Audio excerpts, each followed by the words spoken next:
When Karen from the HOA sprayed my service dog with chemicals because he didn't match the neighborhood vibe, she thought she'd just scare me off. But what she didn't know, harming a service animal is a federal offense. And by the time I was done, not only was she behind bars, her entire HOA committee was under investigation. Karen had always been nosy, but over the past few weeks, her behavior had crossed a line from annoying to downright hostile. Ever since I moved into the HOA-controlled neighborhood with my service dog Max, a golden Labrador trained for PTSD support, she'd been looking for reasons to complain. Whether it was a bark too loud or footprints on the sidewalk, she always had something to say, usually in the form of a passive-aggressive HOA violation notice shoved into my mailbox. At first, I tried to be polite. I thought maybe she didn't understand that Max wasn't just a pet. He was a working animal, legally protected under the Americans with Disabilities Act. I sent an official letter to the HOA board explaining his role and provided all documentation. I even offered to meet with them to clarify any questions.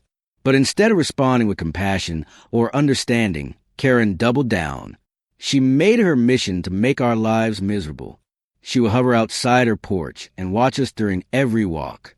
She took pictures of Max doing normal dog things, like sitting in the grass or sniffing a tree, and emailed them to the HOA board with exaggerated captions like dog acting erratic or potential danger to children. Her emails always made it seem like Max was some kind of threat, when in reality, he had never shown an ounce of aggression toward anyone. He was calm, gentle, and laser-focused on his job, keeping me grounded during panic attacks and alerting me when my anxiety spiked. Then came the fake complaints. One day I received a letter saying Max had destroyed community landscaping. I was baffled. He'd never left a sidewalk. When I asked for proof, they said a resident had witnessed it, but wouldn't come forward. Another notice claimed Max had lunged at a jogger. Again, no names, no evidence, just Karen's word. I tried to brush it off. I figured if I kept my head down, followed every rule and documented everything, she'd eventually lose interest. But I underestimated how far she was willing to go.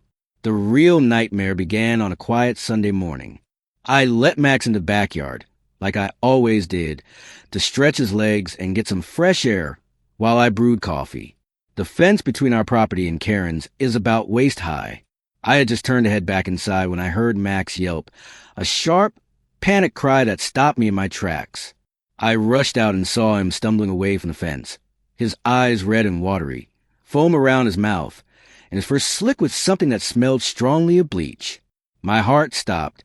I shouted his name and ran to him. That's when I saw Karen standing just behind her fence, holding a half-empty spray bottle in her hand. Her expression was blank, almost smug. She didn't say a word. She just turned around and walked back into her house like nothing had happened. I carried Max inside and called the emergency vet immediately. The drive, there was a blur. I kept talking to him, trying to keep him calm. He was whimpering and pawing at his face. My stomach twisted with guilt and rage. Who would do this to a service dog? What kind of person would attack an animal trained to save lives? The vet took one look at Max and got to work. They flushed his eyes, shaved part of his coat to clean the chemical off his skin, and gave him pain meds. I sat in the waiting room with clenched fists, trying to hold back tears. When the vet came out with the report, it was worse than I thought. Max had suffered chemical burns on his snout and paws, and his corneas were inflamed. He would likely have vision trouble for weeks, possibly longer.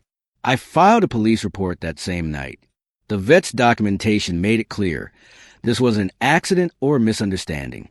Someone had intentionally sprayed Max with harmful chemicals, and Karen was the only person who had access to our shared fence line at that hour. I handed over the vet's report and filed a formal complaint with the HOA. I expected at least a call from them. Instead, I got another letter. It said that residents are reminded to control their animals and that dogs exhibiting stress or injury may present a hazard to community. There was no mention of the attack, no apology, nothing. That's when I knew I wasn't just dealing with a rude neighbor. I was dealing with someone who believed she was above the law. And an HOA that backed her up. I reached out to a lawyer the next day. I also contacted the Department of Justice and filed a complaint under the ADA. Because here's what Karen didn't know. Harming a service dog is a federal offense. It's not a slap on the wrist situation. It's jail time, fines, and felony charges. And I was ready to take it all the way. She thought she could bully me. She thought she could hurt Max and walk away with a smirk. She had no idea who she was messing with.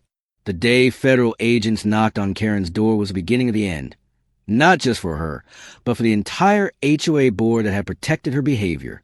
The case file I submitted to the Department of Justice included the vet's full report, photos of Max's injuries, copies of HOA complaints, and most importantly, footage from my backyard camera that clearly showed Karen spraying something over the fence. There was no ambiguity, no wiggle room. It was intentional.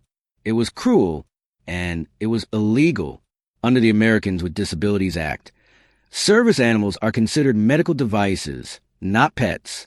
Interfering with them in any way is a federal crime, punishable by fines, jail time, or both. Karen learned that lesson in the most humiliating way possible, by being let out of her home in handcuffs, while half the neighborhood watched from behind curtains and camera phones. The investigation didn't stop there. Once the feds got involved, they began asking questions about the HOA itself. Dozens of complaints surfaced. Some ignored, others quietly dismissed. Residents came forward with stories about pets being banned, disability accommodations being denied, and certain families being harassed into selling their homes. Patterns of target enforcement and racial bias began to emerge. What started as one woman's act of cruelty became a window into years of unchecked abuse of power. Karen was charged with violating the ADA, animal cruelty, and reckless endangerment. The court didn't take long to decide. With overwhelming evidence and public outrage mounting, she was sentenced to 14 months in prison and ordered to pay restitution for Max's treatment and my emotional distress. Her smug attitude vanished the moment the judge read the sentence. For the first time, she looked scared and alone. Meanwhile, the HOA board underwent a full audit. 3 members resigned. New elections were held. And for the first time, voices that had been ignored for years were finally being heard. I was invited to join the board and accepted, not for revenge, but to ensure no other family, disabled or not, would be subjected to the cruelty we endured. Karen wanted to erase us.